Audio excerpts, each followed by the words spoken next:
Hey, welcome back to my channel. It's Wendy here from Toonpish Crafts and I hope you're doing okay. When xTool came to me and asked me if I wanted to try out their xTool M1, I was a bit, can I do this? Is it going to be beyond me? I really wanted to. In fact, I nearly bought a laser engraver a few months ago from a friend that was upgrading his. And I stopped myself because I thought the tech would be far too much for me to deal with. So I ummed and ahed about it and I thought, you know what, I'm going to have to try it because I really would like other people to see what I see. So this video is a genuine, this is what happened the first time I used it, the second time, the third time. And hopefully by the end of this video, you will have a better understanding from an old woman's point of view what this machine is like. The link for the machine, affiliate link, is in the description box below. They do have a Father's Day sale on at this moment. That is June 2023. So yeah, you can always check out the link and have a look at what they've got. But yeah, have a look at the video, see what you think, and I hope it helps you because it's definitely an eye-opener for me.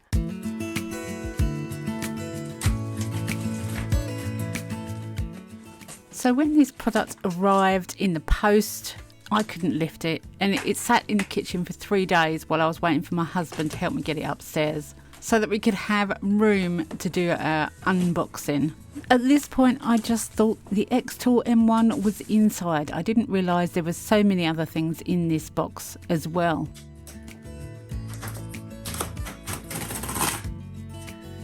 That worked well. So the pull tab was a really good idea. I just fluffed it, but I do that a lot to pull tabs. I don't know my own strength, I don't think. When I did open the first flap, I thought it was great to be greeted with so many different pictures of things I could make with this machine. The packaging was really good. Everything was put in a place and it had a place for everything. Mats.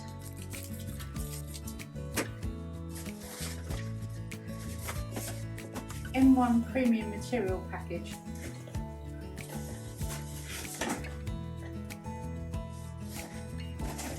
Look at that later. Rotary accessory kit.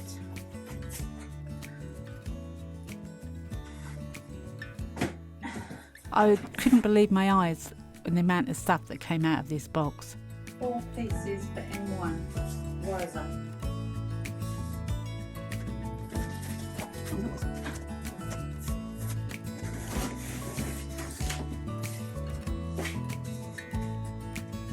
Accessory kit for M1. Once all the surrounding boxes were out, we could get the machine out onto a table.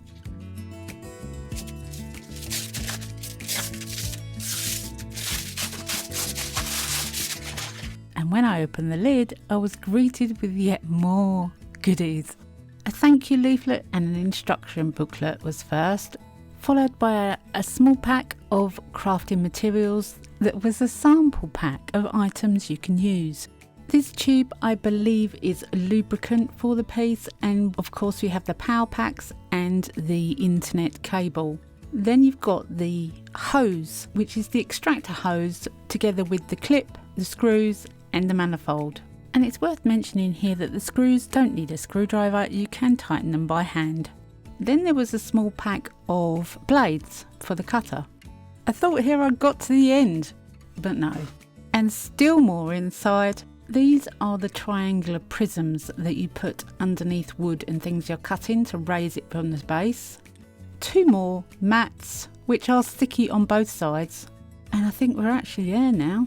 And the last piece of styrofoam packaging. Sorry if this piece makes you feel a little dizzy, but I wanted to show you the inside. Wow. My husband was impressed. So once we'd unpacked everything from inside the M1, the weight had been reduced quite significantly and I was able to move this on my own. So we took it downstairs and we put it in the craft room and I began to put it together to set it up. I actually thought there was going to be a lot to set up. I was totally wrong. I did the extractor hose first. I screwed it up with the screws and then using their clamp clamped on the hose, Very simple, very easy to do, but it is quite important. You don't want those fumes wafting around in your room. So I have a window just out of sight and I could put this hose out of the window. xTool do sell a smoke purifier machine. However, if you didn't have any ventilation close by it, that would be a good option. Once I was happy with that, then I thought I'd show you where the power cable goes straight into the back. This is the back of the machine, by the way, and the adapter just plugs into the plug socket and then you plug it in. It's very simple. And also next to that is the internet cable plug. Now, even though I had all those accessory boxes, I don't actually need them to begin using this machine, but I do need a blade. So out of the little pack of blades, and just pulling out the blade attachment, which is held in by magnets, and being careful not to cut myself on the blade, slot it into the attachment. It's held in by magnets again, and you just need to adjust the tip by holding the base and twisting the top to reduce the blade so that the blade is just showing at the top, apparently. I'm not 100% sure on the position of the blade, but I believe that is correct. And then by putting it back, just slot it in.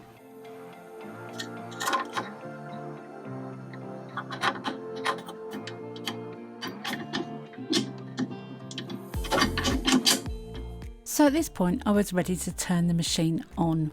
I turned it on the back, the little white light was flashing on the front, and nothing seemed to happen for a while. I wanted to use Wi-Fi connection for this. As my computer is over the other side of the room, I figured Wi-Fi would be a better option. We have strong Wi-Fi here. What I didn't realise is you have to have it plugged in first before you can connect to Wi-Fi. And that took us quite a lot of figuring out. Once we'd actually plugged it into the computer and then sorted out the Wi-Fi connection, and then we could unplug it and use the Wi-Fi, everything was good.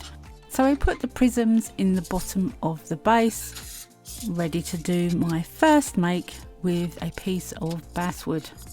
The prisms lift up the wood or whatever it is you're cutting and aerates underneath, so you're less likely to have any problems. This was a piece of 3mm basswood which was in the inside sample pack, and I'm super excited to get going. I have already downloaded the xTool program, and what I really like is that the device has its own camera, so you can see on the screen what you've got in front of you on the machine. I thought that was so cool. So I needed an image, found where it said images, but it also says file in the top left hand corner, and I think the file actually is a better way to get your images in, although they both work.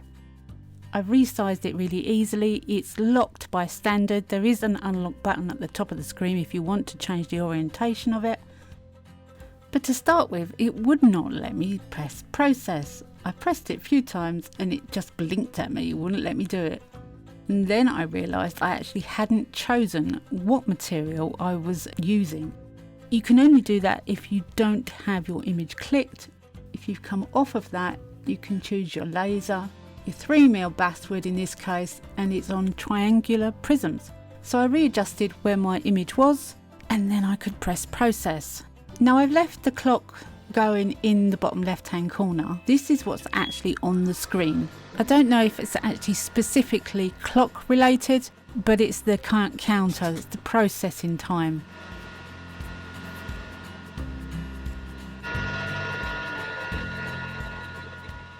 As I've sped up the video image, I've also sped up the clock at the same rate, so it is accurate to what you're seeing.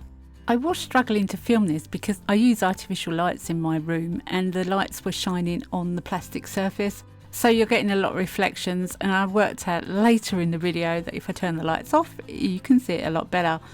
Unfortunately at this point I hadn't, but I thought I'd keep the whole engraving of this one in. I have sped it out quite fast so that it'll go through it really fast, but I wanted you to see the whole process of this particular one. As it was my first, I was standing there watching it.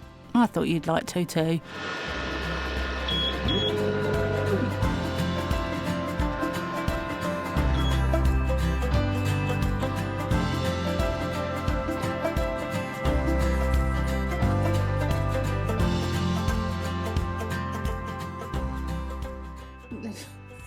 My first ever attempt. That's amazing.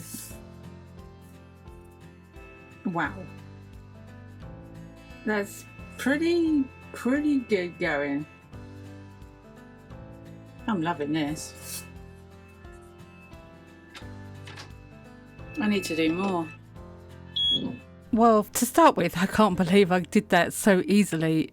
So I thought I'm going to have to do myself a sign. As a postwoman, I do like it when people have safe places for their parcels. So I thought, as we have a new safe place, I would make a sign for it. So when I put a text box on the screen, I then couldn't figure out how to type in it. But there is a type in box at the top right hand corner that says text, and that's where you put your text, if you spell it right, that is.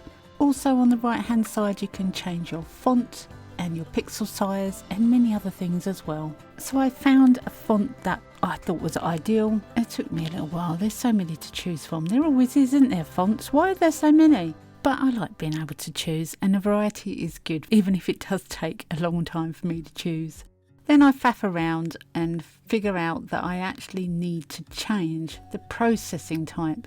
There's score, engrave and cut.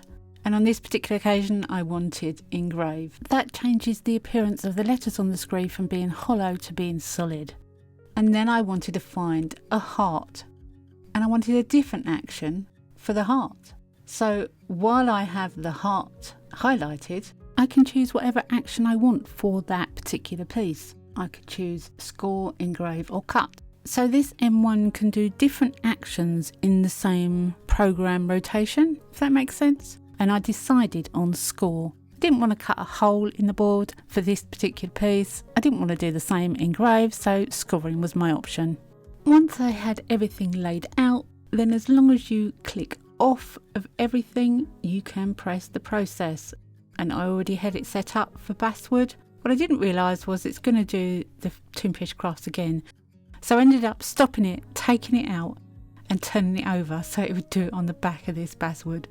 This M1 machine does have a safety feature. If you lift up the lid, it will automatically stop and it will pause the program where it is. And here I'm just showing you a little bit of the process. This is what I finished with and I absolutely love it. So far, I've had lots of fun with this machine, but it does so much more. It cuts and it engraves and it scores. It does so much to so many materials. In one of the deluxe packages, this booklet came with it and it was extremely handy. I wanted to do a dog tag. So in the booklet it says exactly what pressure to use for what type of material, and that was invaluable to me. So I got a dog tag from the little sample pack, I put it in the machine, I found the flat laser setting and the preset dog tag, silver metal dog tag setting, which was very handy. But if you can't find what you want, there is a more drop down menu at the bottom and that takes you onto a different page where you can find lots more options. I put the name George in the centre of this dog tag and you know where that's going. When I was happy with the framing, I pressed process.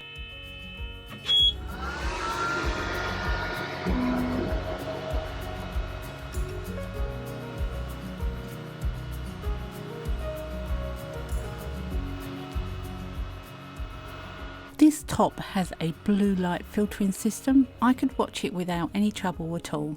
And I did make this piece double-sided. I put the postcode on the back and I absolutely love it. So it works beautifully on wood and it works a marvel on metal. But what does it do on vinyl? I thought I'd try out some vinyl cutting as I use that a fair bit. It's difficult to see the cut, but the cut is definitely there. It took about the same amount of time as my Cricut, and it works in kind of the same way. It chooses the most efficient route to cut, and as I'm weeding you can see how easy it comes away. It does have a preset vinyl setting, although it doesn't go into specific types of vinyl, it is just vinyl, but it worked beautifully and I was really happy how it came out.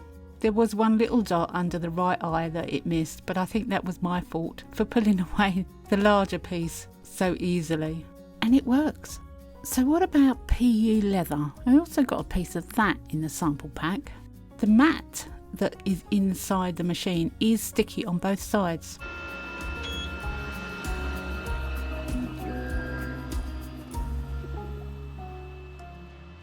So I just chose a simple shape from the stockpile in the xTool program for this. And although this is sped up 4 times, that's it. That's all it did. It was so quick. It was a simple shape, but it worked beautifully. Bit of dodgy camera work there, but I was doing it with one hand while I was peeling back the PU leather with the other. So what about multitasking? This machine is known for its multitasking, so I thought I'd give it a challenge, and I've set out 20 wooden tags to do at once. I'm going to do these tags both sides. They're going to have my logo on one side and thank you for supporting my channel on the other. So I can put these tags in bags of purchases from my website, and hopefully it will give a bit more of a personalised touch. Although you're not meant to leave the machine while it's working, I was just mesmerised by watching it, to be honest with you.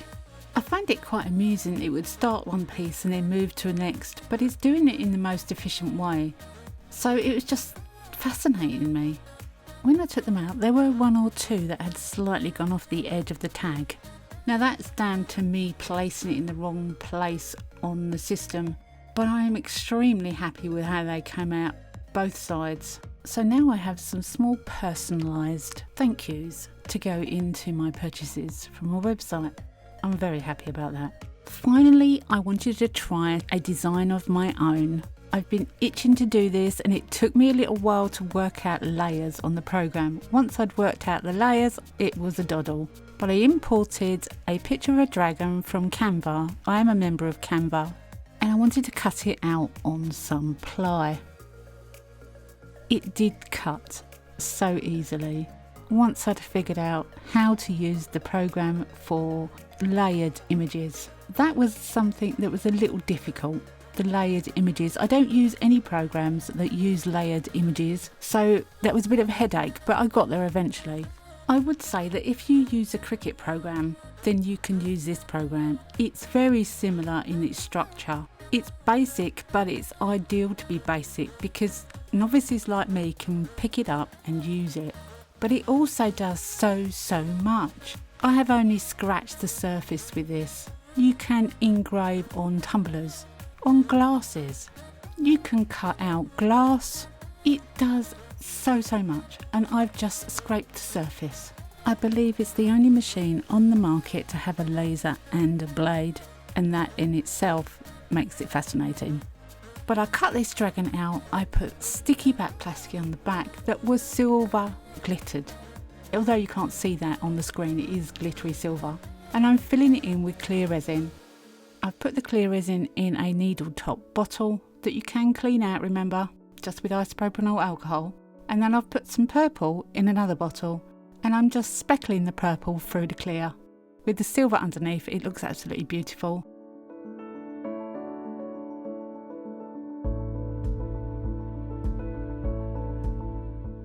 The following day, I cover the top with some leftover resin that I've used on a previous project with Yvonne's glitter from Resin Supplies then.